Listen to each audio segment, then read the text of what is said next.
Families for the Future would like to thank everyone who came to the Stony Creek Cedar Walk on Family Day, February 15th, 2021. The day began with drizzling rain, but birdsong kept spirits high. It was a great day for a visit to the Big Cedar. Our many visitors included concerned citizens, BCIT students, and elected councillors.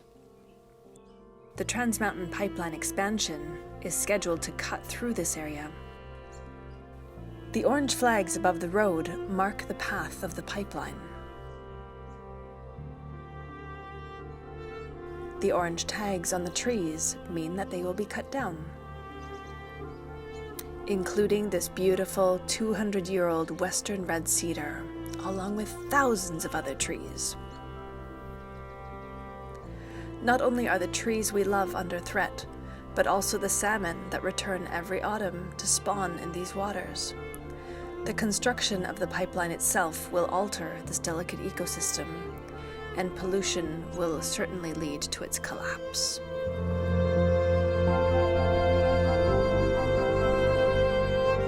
Stay tuned for future walks and events that celebrate the beauty of this place. For more information, please visit 1308trees.ca, that's 1308trees.ca, or protecttheplanetstoptmx webnode.com.